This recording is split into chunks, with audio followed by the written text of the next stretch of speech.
Good afternoon. We told you in jury selection it was going to be 3 weeks, and it's now been 2 weeks, so we're a little bit ahead of schedule. This is our time for our closing argument, and I'm going to spend some time going through the evidence, and I'm going to spend some time going through the elements of the crime. I want you to know that I have been watching you diligently, taking notes and listening. So what I'm not going to do is spend a lot of time repeating everything that was said from the witness stand, because I know that you all listened, and I also want you to know that I really appreciate that, and I know the court does too. I told you during jury selection that it wasn't going to be easy, and it was not easy. Listening and watching and thinking about 4 young kids being gunned down in their school is not easy. You listen to every witness, you examine the evidence, and I suspect that many of you feel the way that we do, that it's difficult. But we owe it to the victims and their families to say what really happened. And you've listened and you've done that. In our system of justice, we have different roles to play, and each role is different. There are people who think it's the prosecutor's job to convict people. I don't think that's the prosecutor's job. I think my job and our job is to present the evidence and the facts and tell you the truth. And telling the truth sometimes means showing you things none of us want to see, some of us don't agree with, some of us don't like. But I believe that that's my job. We don't pick or choose the very best things, because I believe that you should have the truth. And I believe that it's not my job, nor is it right, to sanitize what happened in that school that day. Because if we don't tell you exactly what happened, then you don't know all the facts, and you don't know what the truth is.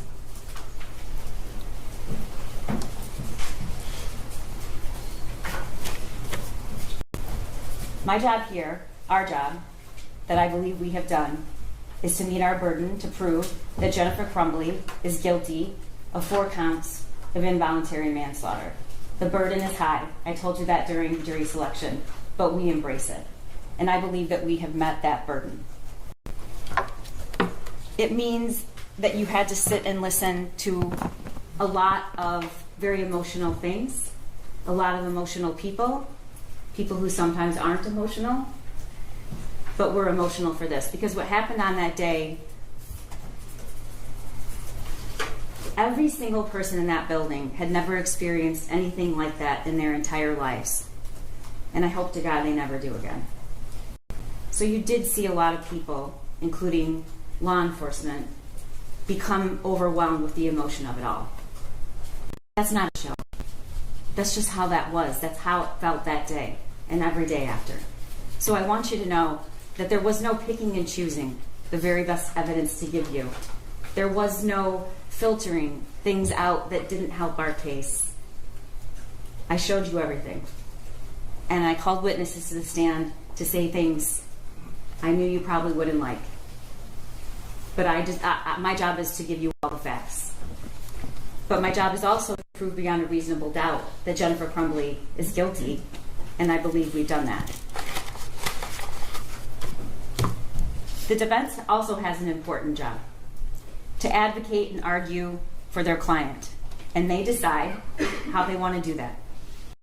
And of course, the judge plays an important role. Her job is to call balls and strikes when 2 sides disagree, to make a ruling, and then to tell you what the law is. And she's going to do that as soon as we conclude here.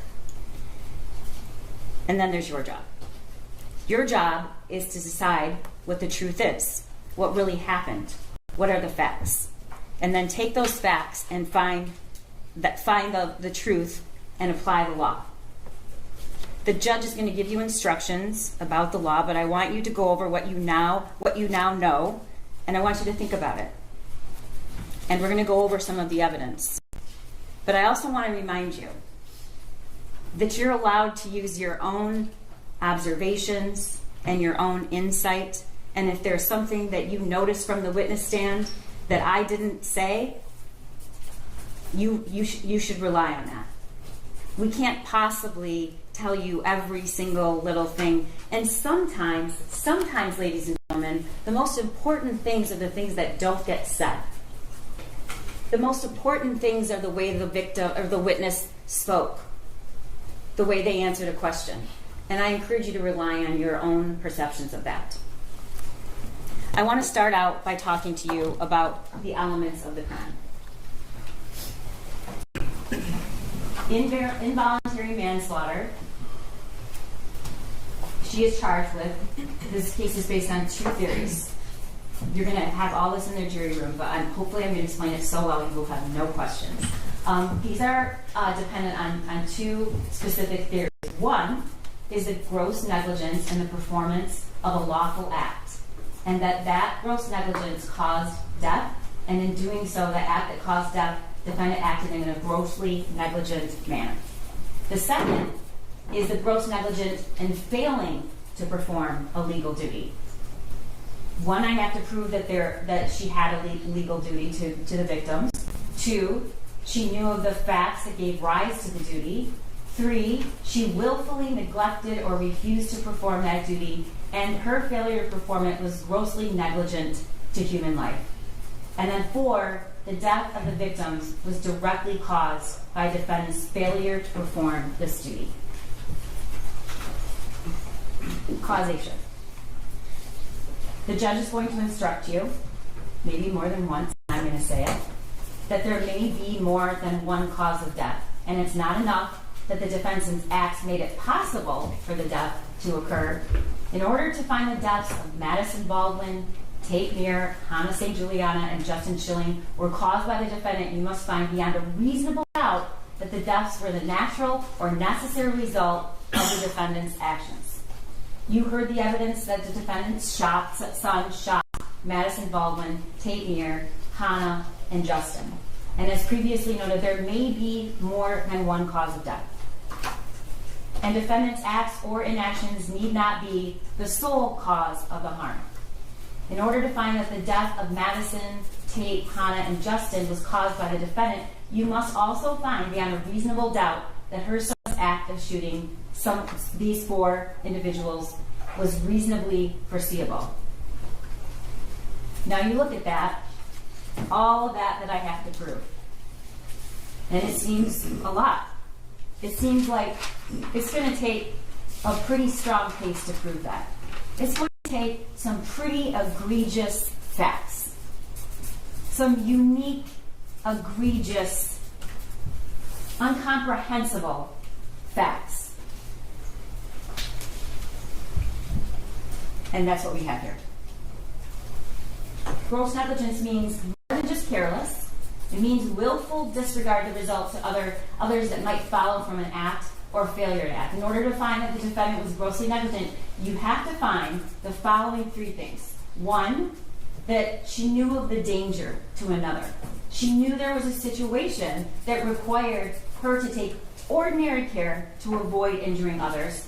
And second, that she could have avoided injuring another by using ordinary care. Third, that she failed to use ordinary care to prevent injury, and to a reasonable person, it would have been apparent that the result was likely to be serious injury. I told you I have two theories. We're prosecuting and charging based on two theories. They're both based on a legal duty. In Michigan, a parent has a legal duty to exercise reasonable care to control their minor child, to prevent that child from intentionally harming others, or prevent that child from conducting themselves in a way that creates an unreasonable risk of bodily harm to others. We talked about there's two alternate theories. Both of those theories, if proven, are sufficient to establish the crime of involuntary manslaughter. It's not necessary that you all agree on which theory has been proven, and as long as you all agree that we've proved at least one of those theories beyond a reasonable doubt, you can find her guilty. I want to take you through the testimony. I'm not going to get into every single detail of each of these witnesses' testimony because I know that you were listening and you were writing. You heard from Molly Darnell. Molly was a teacher in the school that day. She was in room 224. And she saw the firearm when it was raised, shoulder height, pointed directly at her. And what she noticed was there was no orange tip. You also heard her say that she locked eyes with Jennifer Crumbley's son as he was taking that stance. You heard her testify that she jumped to the right, thank God, just in time, because the shot in her shoulder that she sustained was only inches from her heart. The next witness you heard from was Christy Gibson Marshall, who's an assistant principal at Oxford High School. I don't think there's one of us that would disagree that Christy Gibson Marshall did the most dangerous thing she could do. And she did not follow the protocol. It's probably one of the most courageous things I've ever seen. She walked to the shooter. She saw a student on the floor. And then, when she finally came face to face with the person who had shot this student, she didn't move. She just stared at him. And he didn't shoot her. She testified that she knew him. She was his principal in middle school. And she just couldn't believe that he would do something like that because she knew him when he was in middle school. You saw the video of that day and what happened. And he just kept going. And even after he left and she had no idea where he was going, she didn't go hide anywhere. She didn't keep herself safe. She bent down to render aid and assistance to that student. And when she rolled him over, she realized it was Tate Muir. We all know that she didn't and wasn't able to save Tate Muir. We heard from Cammie Batt, who sold the Caltech and the Derringer to James in June of 2021. She also sold the 9mm Sig Sauer to James with the shooter present on November 26th, the day after Thanksgiving. She testified that James came in and pointed right at the Sig and said he's had his eye on it. She walked us through the process of purchasing a firearm. She talked about the trigger lock statement provided to James upon purchase and the cable lock provided with November 2021 on that gun purchase. Next, we heard from Special Agent Brett Brandon, who's sitting right here. You heard that when he was informed about the Oxford shooting, he left so quickly that when his partner came back, his chair was still spinning. And he raced and drove up there as fast as he possibly could because it was very much his own community.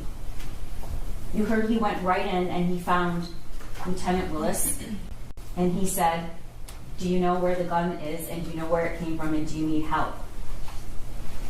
And so he was responsible for finding out where that gun came from, which he did. He was also responsible, because he chose to be, and watched the surveillance of the video and helped to prepare search warrants. And you heard him testify that as soon as he saw that surveillance video, the one thing that stuck with him is this is not an inexperienced shooter. This is a shooter that is proficient with a firearm, knows what he's doing. Taking shots, a lot of people wouldn't. And what he did was start going to gun ranges and ask people to say, because what he was thinking was, who taught that kid to shoot? He must have been to a range. And he was right. And that's how the investigation led to where Jennifer Crumbley's son learned how to handle a firearm that eventually resulted in killing for students in Oxford High School. Can you go back to that? Special Agent Brandon also testified that and showed the purchase, and we showed you each one of those guns. He testified that there is a distinction between a Derringer, a Caltech, and then the 9mm.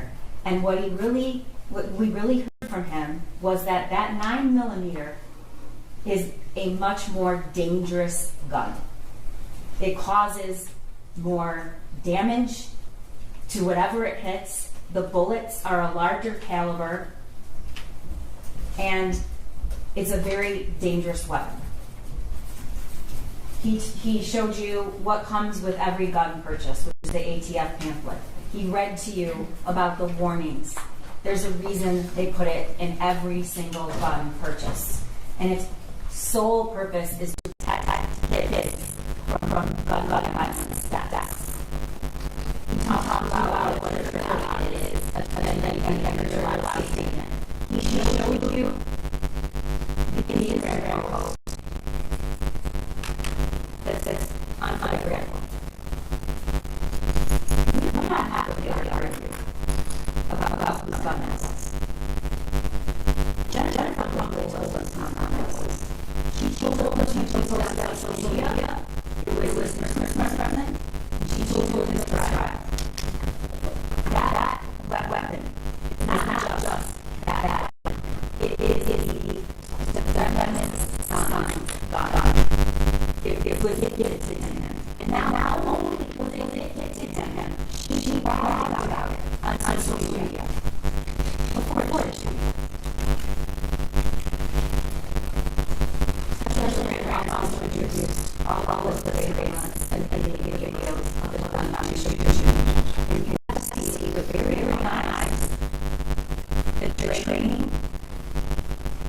and the preparation that the shooter ultimately used to kill for weapons. We all saw that. We saw the last day he was threatened to kill for weapons. And there was only one person who and I want you to remember that video. I want you to remember what was on his face when that target comes back at him and he looks at it.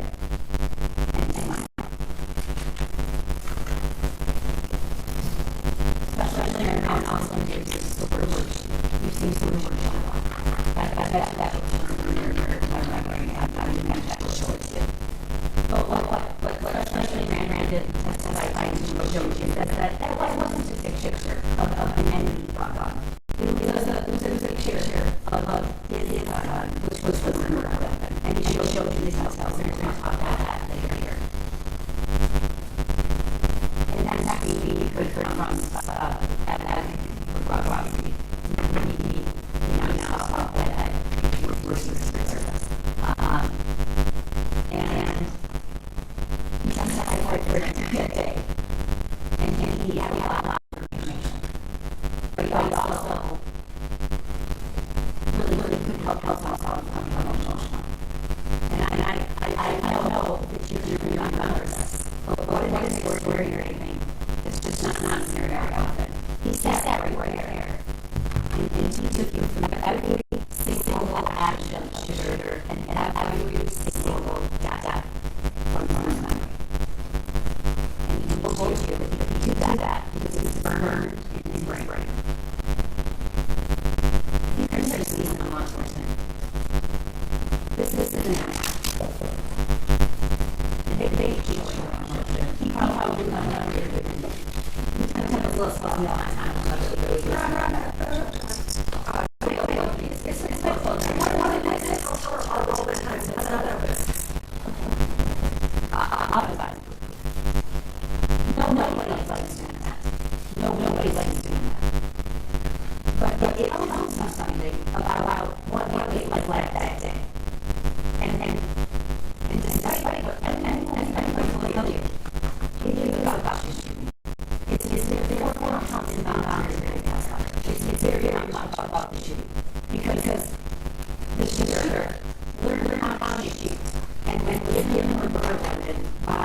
his parents, and this parent is you. You're here today on trial. Okay. You give evidence for a lot. But talk about cell phone extraction. And how does the cell phone extraction? We have a mom about this that she saw. And yes, a lot of idea. But you know what else it is? It's telling you exactly where the defendant was, who she was talking to, what she did, what she didn't do. And then you can't hide from that. Shut. There's a lot of these messages, which are not coincidental. And I don't think anyone can get that, but I'm going to like why not coincidental. He also talks about and showed you the messages between Jennifer Crumbley and his son. The messages between Jennifer, her son, and his only friend. He introduced the voice that Jennifer Crumbley received the night before about the whole. True. And I didn't tell mom about that. That's true. And she didn't talk about that because she didn't ask about that. Y'all know what she did get at that information. What she did get at that information is she tested her son. Searching bullets. And we all know the places that will not allow that. Did you show my gun? If they were searching, if you show him your gun, and you shoot my gun, no, God. Not. You just have to not get caught.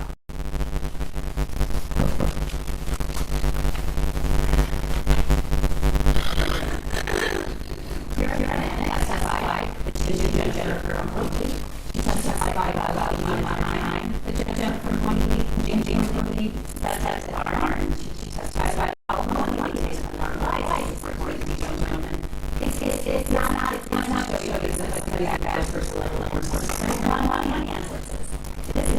And it's not to say that somebody should spend every week out of their teenager. That's not the purpose of evidence. The purpose of evidence is showing you what Jennifer Crumbley, you're not allowed to know what she's doing, and where she was, what's done her to be a killer. Here I'm telling you that she started to do on and he said he was here. She really saw him.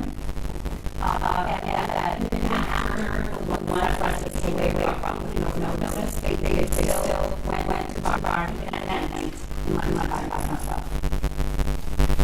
Which is absolutely normal to be teenagers at home by themselves. Unless that teenager is showing signs of mental crisis, and that teenager is lost the only person in the world that can ask. And then she told us that when she found out we're text messages for her that day, like Jennifer Crumbley, she was very concerned. She was alarmed. And in fact, she said, bring him to the bar. And we also heard the stop text messages that Jennifer Crumbley said he can't be alone. He knows now. That decision, that station, she knew he would be alone. She didn't decide to stay home with her son. That was not an option. She had to take him to the bar. She was herself why he didn't want to go.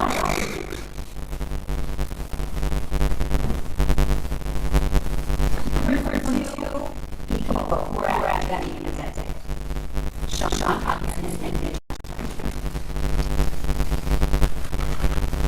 I'm going to tell you right now that this is not our argument as we'll do it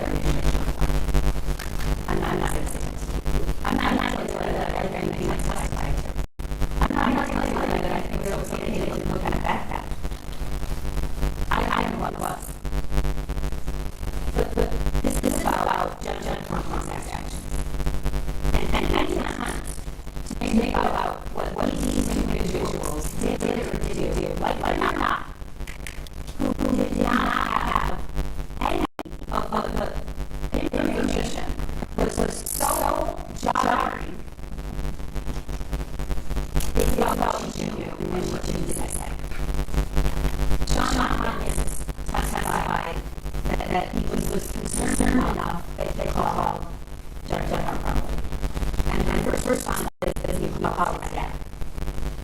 Eventually, he did get the number or a copy of the worksheet, the original worksheet and the worksheet that was working on.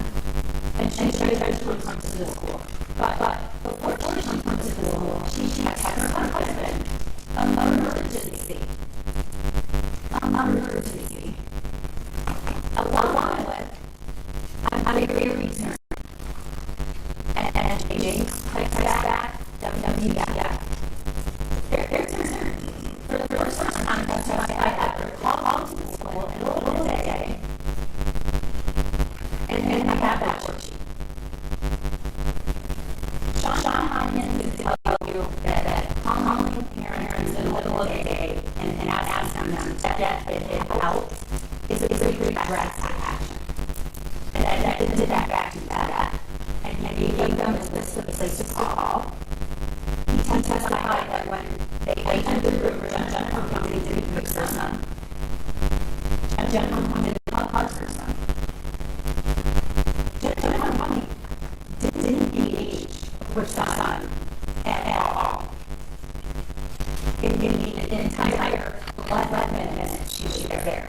And no, she wanted me to be in that school. She took out for her boss. She came back by 12:30. That's not a lot of time for the beginning of school. It's a 20-minute drive.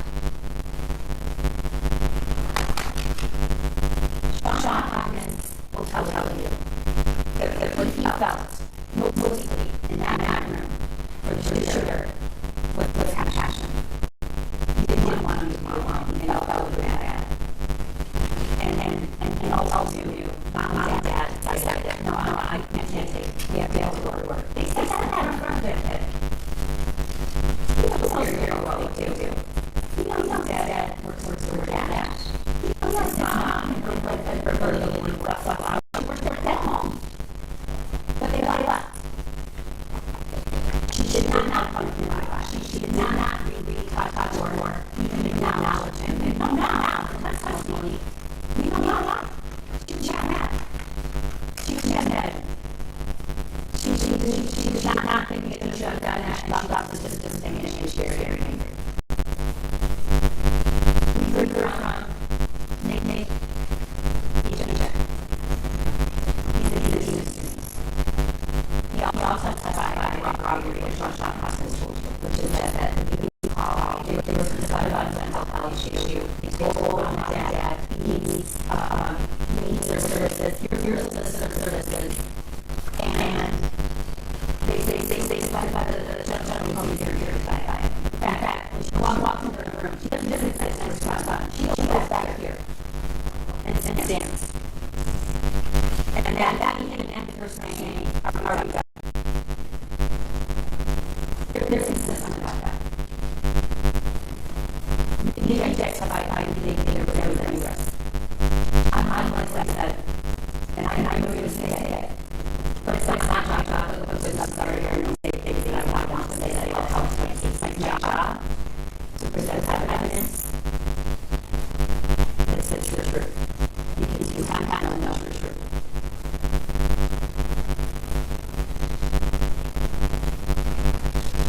Sergeant Brian.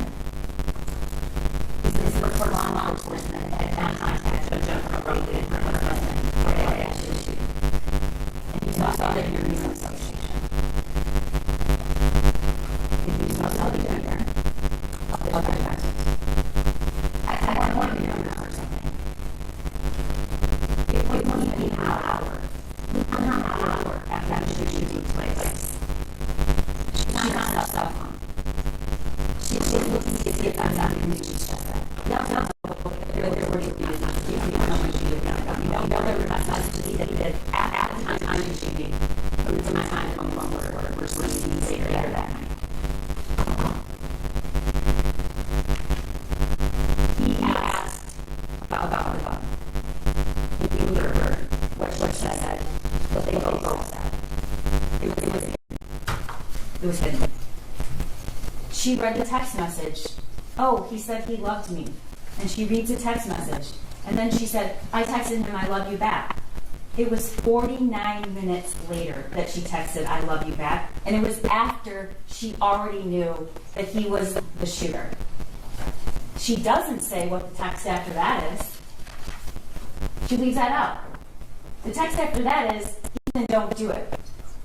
She doesn't say, well, we were at the school, but he was also caught searching bullets that night, the night before. She doesn't say that, and I told him, don't worry about it, just don't get caught. She doesn't say that they had just purchased the weapon and it's not secure. What do they say?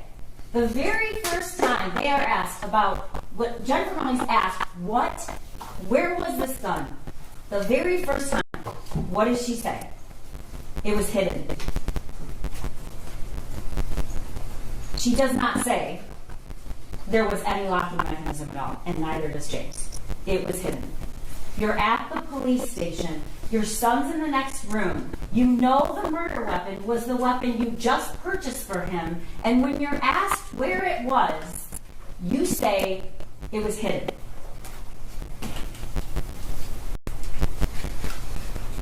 We also heard from Andy Smith, who was Jennifer's boss. He testified she could have absolutely gone home. She works from home, and there's flexibility, that they have kids that come to work, that the meeting that she wanted to get to was not in any way mandatory, and he testified about some very bizarre communications. He testified that as soon as she left, he got a text saying, my son, the bullets are gone, the gun is gone, he must be the shooter. Oh my God. Those were deleted by Jennifer Crumbley. We don't know why. I think there's a lot of circumstantial evidence to suggest why, which is those are statements you don't want on your phone. And then, not 3 hours after her son shot and killed 4 people, and he's already in custody, and it's already clear that he is probably never, ever, ever going to be out of prison for the rest of his life, she's texting, don't judge me based on what he did. I need my job. Her explanation for that, she was in planning mode. The next witness is Amanda Holland, who testified that she came back to the work that day. She had the worksheet. Andy Smith also said she before the shooting occurred, she was down, she was sad. I feel like a failure as a parent. This is before the shooting. And she also tells Amanda about this, and she tells Amanda he can't be alone. So I'm just going to take him to the barn tonight. We can get to it a little bit later.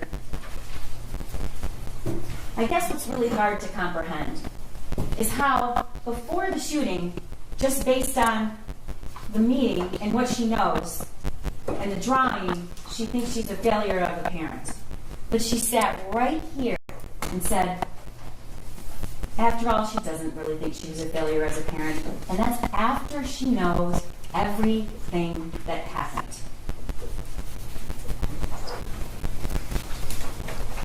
Detective Adam Stoyak executed the search warrant at the defendant's home. I want to make it really clear. Jennifer Crumbley is not being charged with involuntary manslaughter because she has a dirty house. That's absurd. And you can see pictures so we can prove that she didn't have her house clean. I don't care if her house is clean or not, and I don't think you do either. Those pictures are shown to you because that is where the shooter lived and it's where she lived. And you saw his 2 bedrooms. There was barely a place for him to sleep. The testimony shows he had no person in his life after that friend left. He was not in a club. He was not in sports. He wasn't working. When I see those photos, what I think is, yeah, 2 rooms that were completely filthy, dusty, covered with clothes everywhere. But then I think, what?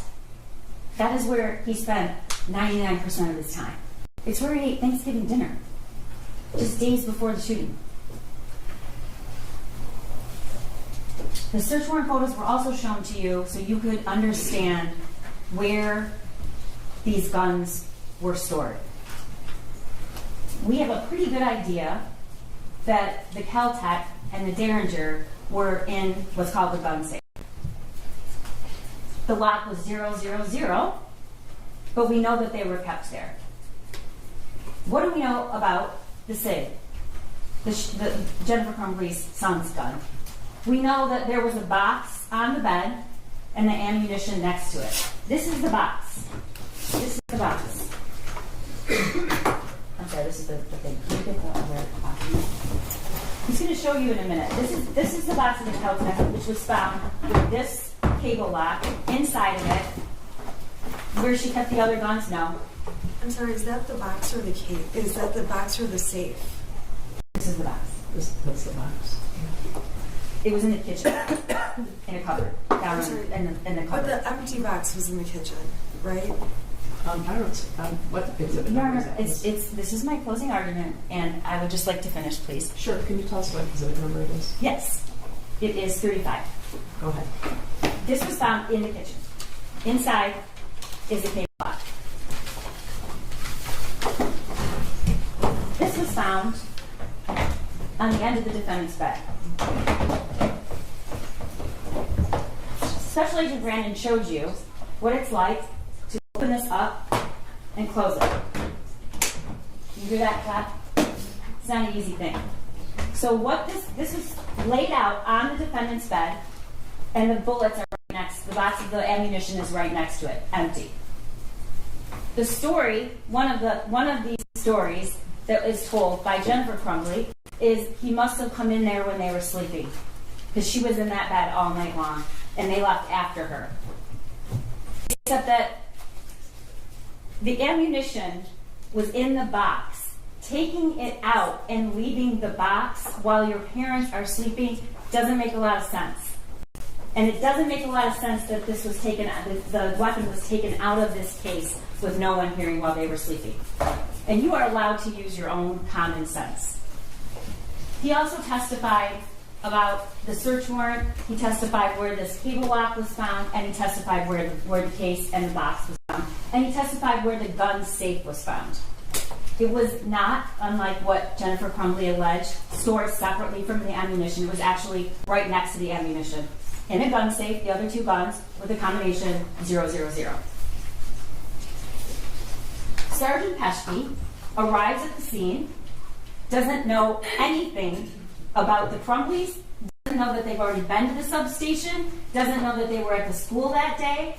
He's there and was ordered to be there to keep the house safe while they are waiting for the search warrant. And in doing so, he needs to keep the defendant out of the house. She goes in the back of the car, and you saw the video. She now tells Sergeant Peschke she actually never really looked closely at that worksheet. Now that she looks at it, it might be disturbing. We know that's not the truth. The question is, why is she lying? She says that the .45 caliber gun used at the school, and he asks if it was, and tells him no, it was a 9mm. The other is a .22, I think. She said that they had a fight the night before with her son over grades.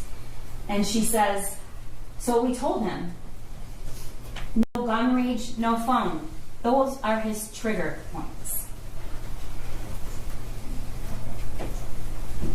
Ladies and gentlemen, that phone was never taken away from her son. We know that. We know that because he had it the night before, and he had it at the school. We know that because when Jennifer Crumbley was asked about it, and asked, when did you take this phone away? We know that he made that video in that shed about the school shooting with his phone at 10 o'clock. The phone was never taken away. Why is she saying that? I don't know. Then she says, my biggest fear was that he turned the gun on himself. And when he asked her, do you ever keep guns in your car? Here's what she did. Shook her head. It's not what she says here today. Next, we heard from Bob Patelis, who processed the scene. And you saw those pictures, and they were hard to see. He told you that there were 32 fired cartridge casings. He collected all that evidence, took all the photographs, and recovered the murder weapon. Lieutenant Marsvan was also at the school that day, and he testified that he picked up the phone and saw the screen and saw that the last text was, Ethan, don't do it, from Mom.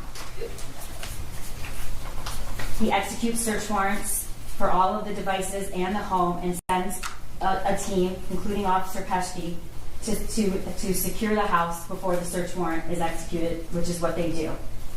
He testified that when he went into the house, he finally got there and he needed their phones. And he testified that Jennifer Crumbley said, no, I don't want to give you my phone. I'm not giving you my phone. She finally relents because her husband says they're going to get it either way. And then she doesn't want to give the passcode up. She doesn't want to give the phone up. But the most important thing that Lieutenant Marsman said is when he described how he had to identify the body of Hannah in Madison that day. Dave Hendrick is retired, but he's the former sergeant in charge of the fugitive apprehension team we call FAT. And his job, his only job, when he was doing that, is to find people who have felony warrants and haven't turned up. He has a lot of ways to figure that out. But he was asked to find Jennifer and James Crumbley to make sure they turn themselves in. But one of the other primary goals he has is that they turn themselves in safely.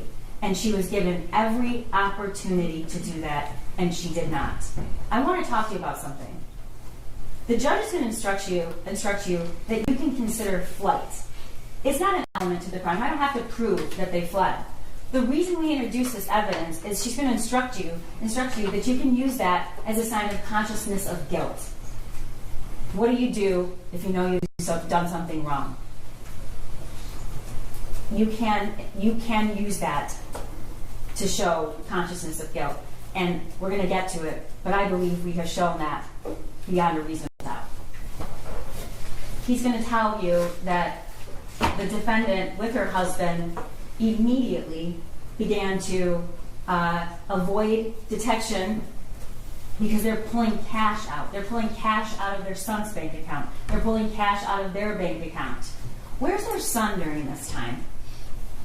He's at Children's Village being arraigned with his court-appointed lawyer, where they had the opportunity to go see him, where they had the opportunity to go to that arraignment, and they did not. Because they never even went, they fled their house and went to a hotel, and then they ended up at an extended stay, and that is where they ultimately left one of the Kias, backed into a parking space. He's going to tell you that he eventually did apprehend the defendant.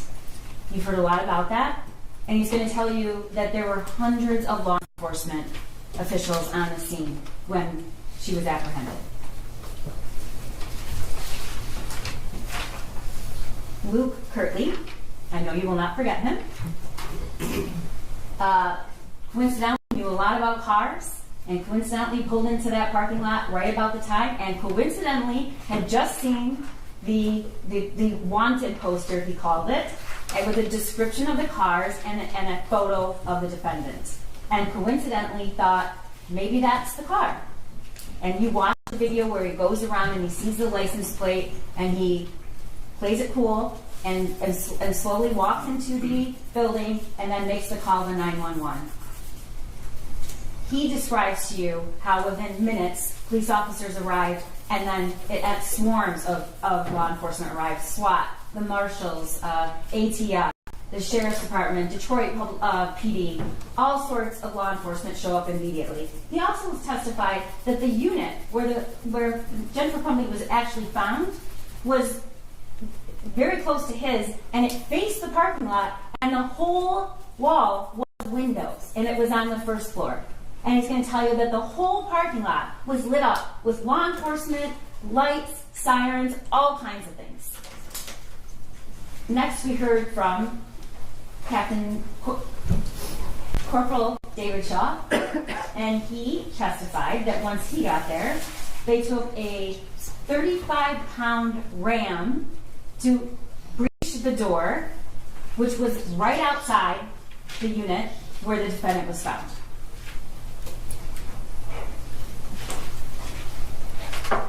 We heard from Brian Deloche. Also, didn't love a lot of things he has to say, but you deserve to know the truth. And the truth is, like it or not, this is who Jennifer Crumbley spent her time with, and she told him that morning, the gun's in my car, and I'm afraid my son's going to do something stupid. Before the shooting, the same day. You've also learned that although their Facebook thread in general was always deleted, after the shooting, it remained, except she deleted, not unsent. Rely on your own memory about what that testimony was. Those were not unsent messages, they were deleted, and you heard Ed Rogrowski tell you that. But these were the two that were deleted. On the run again, and we're fucked. William Freer testified what was found in the building and the art studio where Jennifer Crumbley was found. You saw the photographs. You learned that there was a little over $6,000 in cash. You learned where the phones were found, and the cash, in the purse, in the plastic tub, in another plastic tub with a lid on it, feet away from where the mattress was, and there are other things where you learned all those phones were off.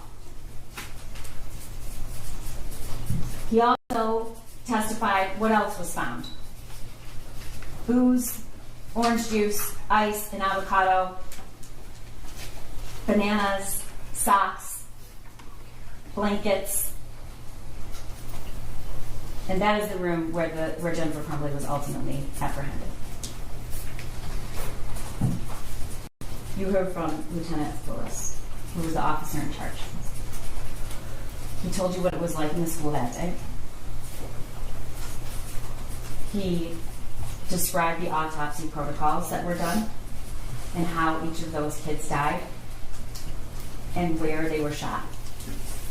He told you that both Justin Schilling and Madison Baldwin were shot in a contact wound, which means the gun was either very close or actually touching their head. He showed you the video of the shooting. And again, this is not to incite emotion. The video of the shooting shows Jennifer Crumbley's son taking a stance he clearly knew how to take and was trained to take. And you watched his demeanor and the calculated, cold way he proceeded through those hallways looking for people to shoot. You saw the surveillance of how he ultimately surrendered. Walked out after executing Justin Schilling, laid the gun on a wastepaper basket, made it safe, took the magazine out, and surrendered. We showed you and introduced the bank records that show you what they were doing after charges were either very soon coming and after they were announced. And he showed you an in-car video of Jennifer Crumbley and her husband. who just a few hours after the shooting embraced, kissed, whatever happens, I love you, don't say anything to the police.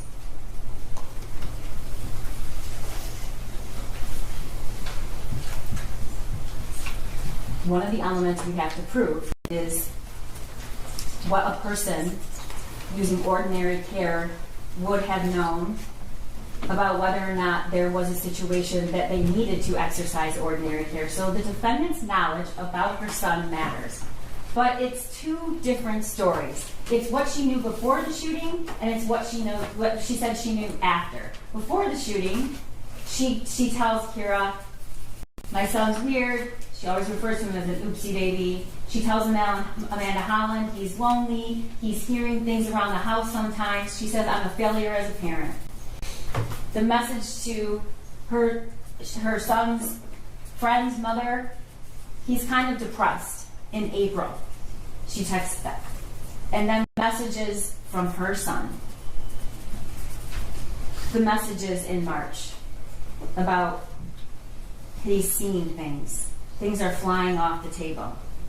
Now she wants to tell you that was just a joke, but I think you really need to consider whether a 15-year-old boy is going to text, could you at least answer me or reply to my text, as a joke. And we know there were no replies. There were missed calls. He called her. There were no replies. And she told us why. He was just messing around.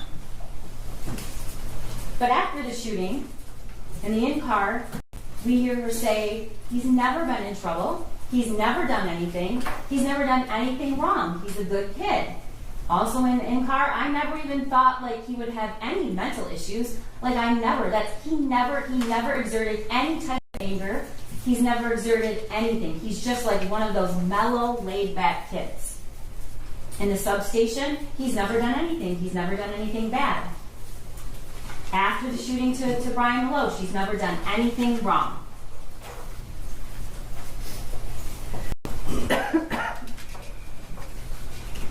Jennifer Crumbley has said a lot of things about that drawing and that meeting at the school. She sent the drawing to James, and Kira and Andrew, as I said before, with the call now, emergency. She told Kira he couldn't be left alone. She tells Andy she needs to get him counseling, and she tells Amanda that the drawing was really scary. She agrees. After, this is what she says in the substation. Nobody didn't seem worried about it, and he said that my son's more than welcome to stay at the school, or he could go home. And I really wish we had taken him home. In the in-car, she said, I didn't even look at that closely. Now that I do, when I was at the substation, I looked at it closely, which we know is not true. I looked at them closely, and they're a little disturbing. Well, they're very disturbing, because look what he just fucking did. And then to Maloche, she says, the school was very nonchalant, but the paper they showed me had all of the things scratched out. That's just not true. It's just not true. And you don't have to believe me, because we have evidence it's not true, and you heard it.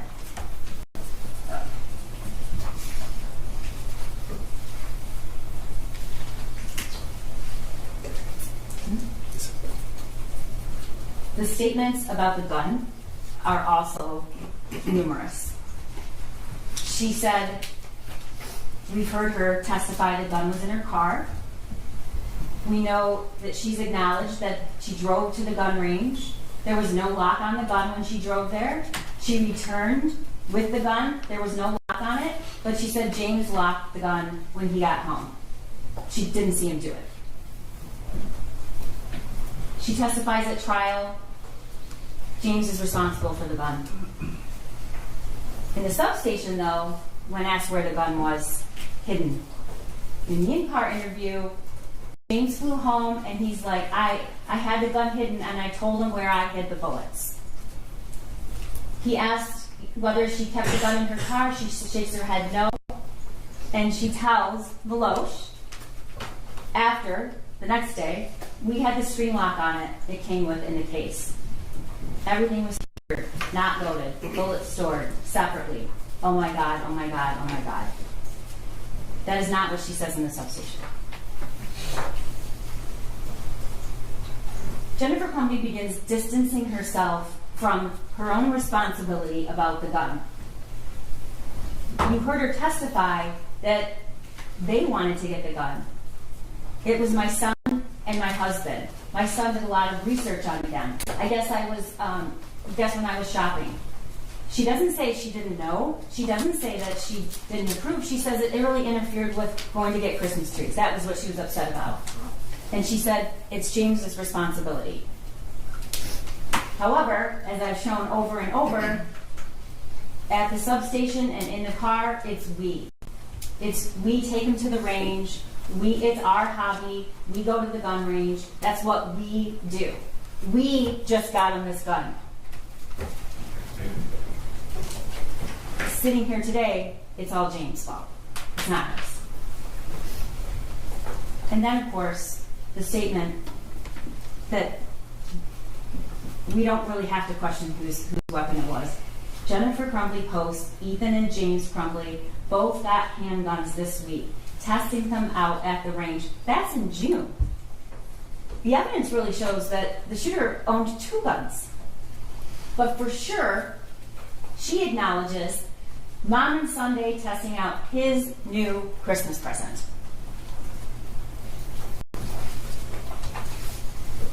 You heard evidence that was presented to you about the journal that was found in the bathroom by the shooter's backpack, right in the bathroom that he exited and started shooting. I have zero help from my mental problems, and it's causing me to shoot up the fucking school. Next slide. First off, I got my gun. It's an SP-2022 Sig Sauer 9mm. The shooting is tomorrow. I have access to the gun and the ammo. I am fully committed to this, so yeah, I'm going to prison for the rest of my life, and many people have about 1 day to live.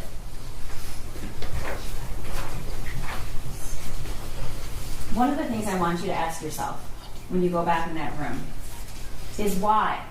Why, after hearing that there's an active shooter situation and knowing that your son is involved, you are taking the time to delete text messages and look at the messages that were deleted. We're on the run again. Helicopters not sure where to. I'll message you, and we're fucked. Deletes. The gun is gone, and so are the bullets. Oh my God, Andy, he's going to kill himself. He must be the shooter. Ethan did it. Those were deleted from her phone. She deletes all the things she says about the drawing to Kira, including making sure that she still was going to get her lesson that night. This is the timeline from when in March, which you've heard a lot of testimony starting in about March, was where we first have evidence that he was struggling, he was hallucinating, he was seeing things, and he wanted her to text back and she didn't. We know that he had some incident, and he said that the mental breakdown in April. You saw text messages between James and Jennifer saying, did he say anything about last night? He woke up in our bed, he didn't know where he was. We don't know what that was about, but we certainly know that that is not evidence of somebody who is completely fine and stable. In fact, lots of messages from Jennifer Crumbley saying, I'm worried. I'm worried he's going to do something stupid. In April, she texts her friend that she thinks he's depressed. The Caltech and the Derringer was purchased in June. They go to the shooting range in June. They go to the shooting range in August. They go to the shooting range in September. And then in November, they buy a Sig Sauer. And we see the shooting range that Jennifer Crumbley went to with her son, testing out his new Christmas present. Here's what we learned Jennifer Crumbley did after the shooting. As soon as they took her phone, they bought burner phones in the pier at 8 o'clock the night of the shooting. They checked into a Holiday Inn Express that night in the pier. They then left and went to an extended stay in Auburn Hills, which Lieutenant Willis testified was almost across the street from the police department. Upon learning that charges were possibly coming, and the same day charges were announced, they leave that hotel and drive to Detroit. They withdrew $2,000 from a Flagstar Bank on December 2nd. They drive to Owasso, an hour away, she says, because we just didn't want anyone to recognize us, to buy replacement phones. She texts that she's on the run again. Helicopters are not sure where, I'll message you to. At 7:31 a.m. on December 2nd. She texts on December 2nd, we're fucked, at 2 o'clock. On December 3rd, at 4:59 a.m., she texts, I'd rather die than go to jail. Then she withdraws $4,000 from another Flagstar on December 3rd. She checks out of the extended stay on the 3rd and drives down and arrives at Bellevue at 10:58 on December 3rd. You heard what happened. You heard her testimony. The facts do not support the story that Jennifer Crumbley told you. They just don't. There is no possible way, and Luke told you that, and so did Corporal Shaw, that you could be in that building with that many law enforcement and not know that somebody was there. And we don't even have to use that testimony, ladies and gentlemen, because she texted herself, I think we're caught, we're laying low. She texts that, we find out, and this is evidence we got this morning. She texts that after she's already said she took 4 Xanax and went to sleep. Now you saw that video. You saw that video. All those people, for over 2 hours, they're sleeping, and even when they come into the room, they still don't even act like they get up. It's just not true. And we know it's not true because they'd already taken steps. She had hidden the phones, powered them down, separate from all the other things they had, with the cash.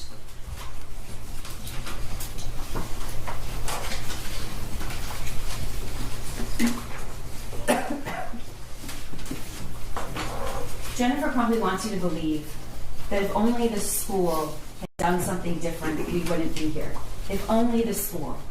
Well, let's talk about what she knew that no school employee knew. She knew about the text messages in March that he was about a demon, throwing bowls, clothes flying off the shelf. She knew about the March 18th incident of waking up in his parents' bedroom and like he had way too much to drink and asking why he was in their room. She knew he had previously asked for help and to go to the doctor, and she laughed at him. She knew there were multiple guns in the home. She knew her son had been gifted a gun just a few days before the shooting. She had posted it on Instagram. But apparently, it's absolutely fine for all your Instagram friends to know that you got him a Christmas present with a 9mm handgun, but it's not okay or relevant to the people sitting in that room with that drum. She knew that that gun looked identical to the one in the drawing. She knew that the gun was accessible to him. She knew it wasn't stored properly. She knew that he was proficient with the gun. She knew he had access to ammunition. And she knew that her son was upset the night before. Now, that says he was locked out. She told Amanda Holland he got locked out. She doesn't acknowledge that. She does acknowledge that he did leave the house that night because he was upset. And we all know what he did. We all know what he did. He went to that shed and recorded that video. I object. That video did not come into evidence. Okay, it isn't in evidence. Okay. It's not. You're right. That's true. Let's go back to the elements. Ordinary care. What ordinary care, the smallest, tragically smallest thing she could have done to prevent this. She could have stopped at home on the way back from the meeting. She goes right by her home to see where the gun was. She could have stopped on the way back to work. She could have searched the backpack. She could have asked her son where the gun was. She could have locked the ammunition. She could have locked the gun. She could have taken him home. She could have taken him to work. He could have gone with Dad. He was door dashing. She could have told the school that they just gifted him a gun. She could have embraced her son. She could have said, can we talk to him for a minute alone? She could have looked at him and said, I care about you, I love you. She could have at least acknowledged he was in the room. She could have told the school about her son being in crisis previously and asking for help.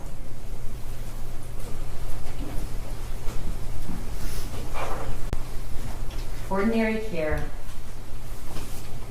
would have included all of those things. And the tragic part about it is none of it was hard. None of it. The smallest thing, just the smallest thing, could have saved Hannah and Tate and Justin and Madison. The smallest of things. I have to prove that there's reasonable foreseeability. And that worksheet right there that Jennifer Crumbley saw just hours before the shooting is reasonable foreseeability. And we're going to show you in the next slide. That's the picture of the gun. It's not just any gun, ladies and gentlemen. It's the gun that they just gave him. Blood everywhere. That's what he wrote with ammunition. I didn't show you the picture with the blood because I don't think you need to see it again. But we know what happened in that school and in that hallway.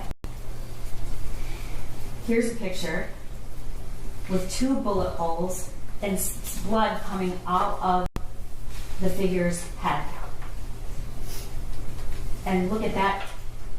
That is where those shots went. Those are from the shooter's gun.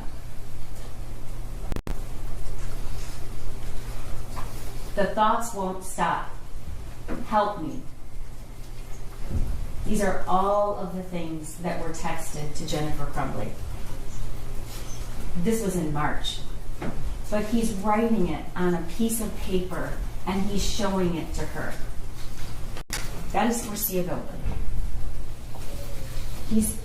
He's telling in that drawing, this is the gun that was purchased for me. Help me. Blood everywhere.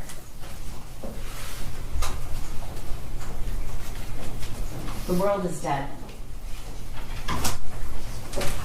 I know you won't ever forget the video, but if you look at the defendant's son and see that there was no emotion, none. He was only concerned in a very calm manner for finding as many people as he could to kill, and he did.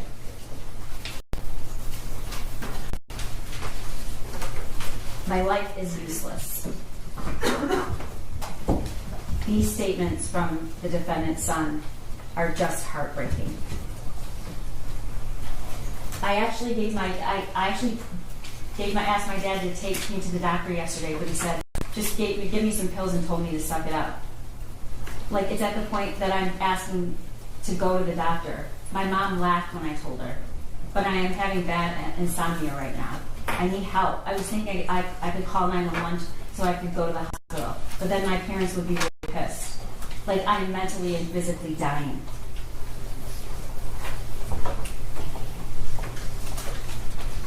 Let's talk about the cable lock. Jennifer Crumbley says that the weapon was used, but it was locked in a cable lock that came with the case. This cable lock that came is the cable lock that came in that case with the SIG. It's never been opened and it's never been used.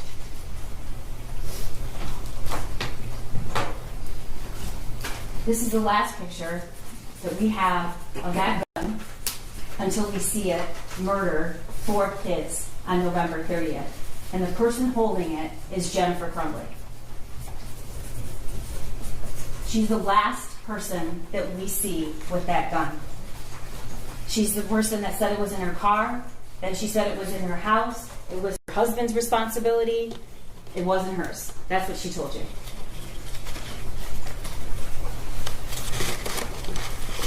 She knew he was distraught the night before.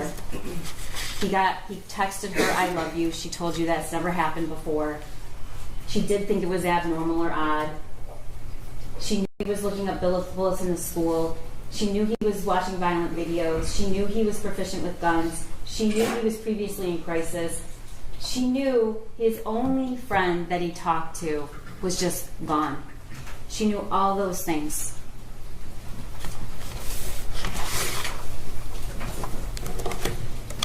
And then her own statements, ladies and gentlemen, when she took the stand. She testified that when she's looking back, she still wouldn't do one thing different. Not one. Not any of those tragically small things. Even now, she told you she wouldn't do anything different. And then she also told you that we took his gun away. You heard her say it. And then she said she doesn't think of herself a victim, but she has lost everything.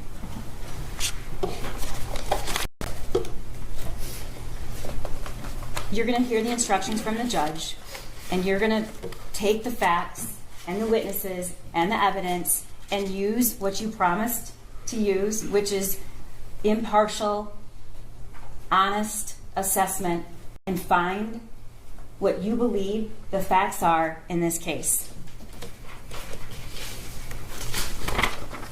The flight, evidence of the flight and what they did after is not an element I have to prove. But what does it show? It shows the minute this shooting became public and ended up in the paper and the media, Jennifer Crumbley started telling a story, and then she ran. And she didn't run just because she was selfish, ladies and gentlemen. She ran, and she started deleting text messages, and she started telling a different story because she knew she had done something wrong. That's the only reason you start deleting text messages. It's the only reason that you start saying something that isn't true. It just isn't true. Jennifer Crumbley drove to Detroit with a bunch of cash and 6 cell phones powered off. You can consider that as consciousness of guilt. Everything she did from the time she found out that there was an active shooter and had a 10-minute call with her husband. They both say they went right. He called 911 right away. He did not. He talked to his wife for 10 minutes, over 10 minutes on the phone before he called 911. But the facts changed because it was an immediate attempt to misrepresent what actually happened. Why is a mother whose son just killed 4 people thinking about deleting her text messages? Why is she saying things that are not true about her son? Why does she care about her job? Why does she care about her course lesson? Why does she care about any of these things? Because she knew she did something wrong. And she's deleting all of those things because she wants you to believe that she's somebody she's not. And you know what she's not? She is not somebody that used ordinary care to prevent what was foreseeable, reasonably foreseeable, that could have happened. Injury or death. And it did. It did. Those words on that paper helped me. She walked out of that school within 11 minutes, didn't so much even address her son. She did not give him the help that he wanted. And you can argue about the months before and the weeks before, but if you just even look at what happened that day, she walked out of that school and she knew something bad might happen. What does she do when she gets back to work? She all of a sudden texts her son, "Are you okay? You know you can talk to us." These are the actions of somebody who was worried. She was worried and she was concerned and she was panicked until after. And then it's a different story. Why? Because she knew she had done something wrong. She walked out of that school when just the smallest of things could have saved, could have helped Hannah and Tate and Madison and Justin. Just the smallest of things. And not only did she not do it, she doesn't even regret it. We have proven beyond a reasonable doubt that she is guilty of 4 counts of involuntary manslaughter. It's a rare case. It takes some really egregious facts. It takes the unthinkable. And she has done the unthinkable. And because of that, 4 kids have died. So I'm asking you to go back when you hear the law, review the evidence, and find her guilty, because we have proven our verdict. Thank you.